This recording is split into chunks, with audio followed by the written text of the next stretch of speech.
I am packing my stuff. My mom and dad were in my college dorm room with a hint of dejection on their faces. There was silence in the room, but a storm inside me which I couldn't share with anybody. Let's start from the beginning. It was the time when the COVID first wave was in decline, so college dorms were finally starting to open. I had mixed feelings, excited to take offline classes after a long time, and a little anxious to be away from home for the first time. Along with my parents, I was visiting various affiliated dormitories. We visited the first one and hated it because it was very congested, with not even a single window in the room and shared bathrooms. So I made the call and asked my parents to look at other options. We found another one that we liked, but little did I know that this place was going to be like a deep, dark abyss.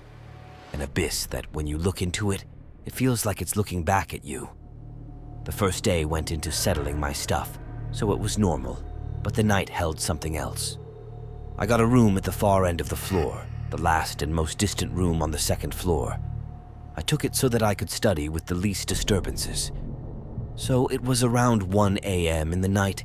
I was trying to sleep, but couldn't. The pin-drop silence in the night was deafening me. My laptop was charging on the table next to me. It was allowed to carry laptops and phones for some time so that students could cover their backlogs, as many had them. My laptop was in sleep mode. At 1 a.m., to break the silence, audio started playing on it, giving me a jump scare. After a few seconds, I figured out that some lecture had started playing because it was the voice of our physics teacher. I gathered my senses and assumed that maybe I had left a site open or something that started playing randomly. I switched off the laptop and went back to sleep, but this was the last sleep I was going to have for the next 20 days. I woke up at 5:30 because it was exercise time in our college. Coming out of the room, I encountered the building security guard. He was a stern guy, unlike many guards. He said, "Hey, why were you up studying the whole night? Why didn't you use headphones?" Though the sound was low, I could faintly hear it while making rounds. "Don't do this in the future." I replied, "What? I didn't study the whole night. You must be mistaken." And I laughed it off and ignored it. The exact same thing happened the next day, and this time he was not so understanding. He said, "I'll report you if you don't listen to me." I started arguing with him because I was sure that I had switched off the laptop. Somehow the matter got resolved. While leaving for the institution, a guy from my building who was a sophomore and had been living there for 3.5 years approached me. I met him for the first time, though I had seen him around. We talked for a while, and then he said, "Dude, you're brave. Aren't you afraid?" I asked, "What do you mean?"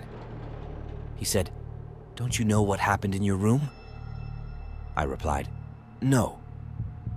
Apparently, he told me that my room had been vacant for 2 years because a student had committed suicide. But the scariest part was yet to come. The reason for his suicide was mainly depression, but he gave up after being publicly humiliated by our physics teacher in front of the entire class of 200 students for not completing an assignment.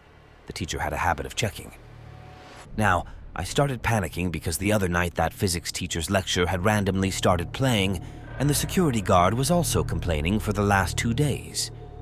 But I couldn't change rooms due to financial issues, and moreover, the guard was not agreeing to it. I shivered, realizing that my experiences were not isolated, but part of a pattern that stretched back years. As the semester progressed, I became increasingly sleep-deprived and paranoid. I started seeing the face of the student who had committed suicide in my dreams, pleading for justice. I began researching the history of the dorm, uncovering old newspaper articles that hinted at a tragic past hidden beneath its cheerful facade. One rainy evening, as I sat alone in my room, trying to distract myself with studies, I heard a soft whisper coming from the corner. It was barely audible, but unmistakably a voice, repeating the same phrase over and over again. "Help me." Terrified, I searched the room, but found nothing. The whisper persisted, growing louder with each passing night. I couldn't sleep. Every creak from my closet, every knocking sound on the walls, and every noise from under the bed was a near heart attack moment for me. But everything broke when, one night at 2 a.m., I heard the loudest bang on the bathroom door next to my room, which only I had access to. It was so loud that the security guard came running, and I was scolded again. But I found a solution. Being a believer, I decided to play mild prayers on my phone while sleeping, which wouldn't disturb anyone outside my room. Believe it or not, I did it, and nothing happened for the next few days. One night while I was sleeping, I don't know why, but I woke up, and to my horror, no prayers were playing. My head was under the blanket, but my eyes were wide open now. I thought maybe my battery had run out. While thinking this, suddenly I heard a loud crash as something slammed against the wall at the edge of the room. I came out from under the blanket, and as I was sleeping with the lights on, I immediately noticed that my phone was at the edge of the room, diagonally opposite from where I had placed it. In complete horror, I ran to the security guard and used his phone to call my parents. I urged them to take me back, and seeing the fear in my voice, they agreed to come in the morning. I didn't go back to the room and spent the night in the common area, with my eyes fixed in the direction of my room. I never told this to my parents, and I never will. Lily's dorm room was a sanctuary of sorrow. The room, dimly lit by the soft glow of fairy lights strung across the ceiling, bore silent witness to her tears. The breakup had hit her hard, and for the past few weeks, she'd been drowning in a sea of grief, barely leaving her bed except to sob into her pillow. The walls, once adorned with cheerful photos and posters, now felt like they were closing in on her, amplifying her loneliness. One rainy evening, as she lay curled up under her blanket, her phone buzzed with a message. It was from Mark, her ex-boyfriend. Her heart skipped a beat as she read his words. "I need to talk. Can I come over?" With trembling fingers, she replied, "Okay." Minutes later, there was a knock on the door. Lily opened it to find Mark standing there, looking just as disheveled as she felt. His eyes were dark and weary, and his clothes were wrinkled and damp from the rain. They sat on her bed, the silence between them heavy with unspoken words. "I've been a mess without you, Lily," Mark began, his voice cracking. "I thought breaking up was the right thing to do, but I can't stop thinking about you." Lily's heart ached at his confession, but she remained silent, waiting for him to continue. "After we broke up, I hooked up with someone," he admitted, looking ashamed. "Her name was Rebecca. She seemed nice at first, but things got weird fast." He took a deep breath and continued. "Rebecca was different. At first, she was just clingy, but soon she became possessive and controlling. She had this dark side, Lily. She would get angry over the smallest things, and her anger was terrifying." Lily listened intently, her anxiety growing with each word. "One night, after I told her I couldn't stop thinking about you, she lost it. She screamed at me, saying I was hers and no one else's. I tried to calm her down, but nothing worked. She stormed out of my apartment and I thought it was over. But a few nights later, I woke up to her standing over me with a sledgehammer."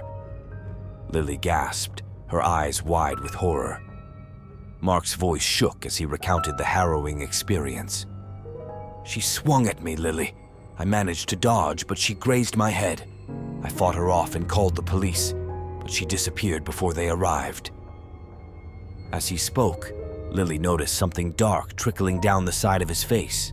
Her breath caught in her throat as she realized it was blood. "Mark, you're bleeding!" she exclaimed, panic rising in her voice. "We need to get you to a hospital!" But Mark simply smiled, a chilling, resigned smile. "It's too late, Lily," he whispered. "I came to say goodbye." Lily's heart pounded as she watched the life drain from his eyes. The blood continued to flow, soaking his shirt. She reached out to him, but his body slumped forward, lifeless. Terror seized her, and she screamed, scrambling to her feet. The room spun around her, the walls closing in, suffocating her. She stumbled out of the dorm room, her mind a whirlwind of fear and disbelief. Suddenly, the room lights flickered. Lily's heart raced as she looked around, but Mark was nowhere to be seen. Confusion and dread gripped her. Without a second thought, she rushed out of the dorm, her feet pounding the pavement as she ran towards Mark's apartment. As she approached, she saw police vans parked outside, their lights casting an eerie glow in the rain-soaked night. Her stomach churned as she neared the entrance. An officer spotted her and approached. "I'm sorry, miss, but you can't go in there," he said gently. "What happened?" Lily asked, her voice trembling. The officer sighed. "We found a body inside. The neighbor called because of the smell. It seems the young man has been dead for about 3 days." Lily's world crumbled around her as she sank to the ground, her knees giving way. The rain mingled with her tears as she looked up at the sky, the cold drops stinging her cheeks. Her mind struggled to process what the officer had said. Mark had been dead for 3 days.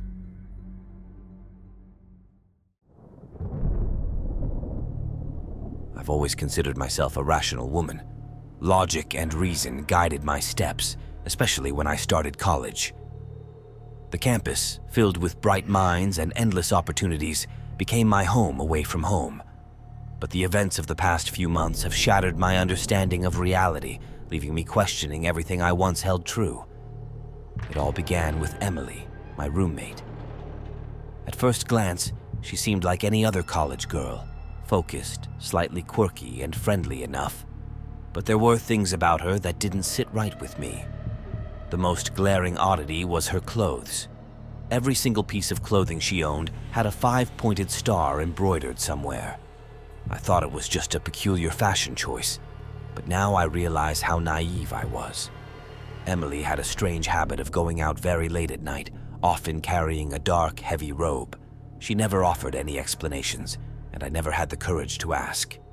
My curiosity, however, grew stronger each time I heard the dorm door creak open in the dead of night. One morning, I woke up feeling a sharp pain on the side of my head. I stumbled to the bathroom, groggy and disoriented, only to find a chunk of my hair missing. Panic set in, but Emily brushed it off with a half-hearted laugh, suggesting I must have done it to myself in my sleep. Her dismissive attitude made my skin crawl, and I couldn't shake the feeling that something was terribly wrong. Days turned into weeks, and my condition worsened. My skin grew dry and lifeless, and an overwhelming fatigue settled deep in my bones. I couldn't concentrate in classes, and even getting out of bed felt like an insurmountable task. Emily's side-eye glances became more frequent, filled with an emotion I couldn't quite place. Was it pity, satisfaction, or something far more sinister? One night, I decided to follow her. I waited until she slipped out, then trailed behind, careful to stay hidden in the shadows. She led me through campus, past the library, and into the dense woods at the edge of the property. The deeper we went, the colder it got, and an eerie silence enveloped us. Finally, we reached a small clearing where a group of hooded figures stood around a large stone altar. Emily joined them, slipping into one of the robes. My heart pounded as I watched, hidden behind a tree. The figures began to chant, their voices rising and falling in a haunting melody. I strained to hear the words, but they were in a language I didn't understand. Then, to my horror, I saw what was on the altar, a small wooden box. Emily approached it and with a flourish opened the lid. Inside was a doll, crudely fashioned out of cloth and twine, but unmistakably resembling me. I felt a chill run down my spine as she held it up, the chanting growing louder. I must have made a noise because suddenly the chanting stopped. Every hooded head turned in my direction, and I froze. Emily's eyes locked onto mine, and a slow smile spread across her face. "Join us," she said softly, her voice carrying through the clearing. "It's too late to turn back now." Fear gripped me, but my legs refused to move. The figures began to advance, their faces still hidden in shadow.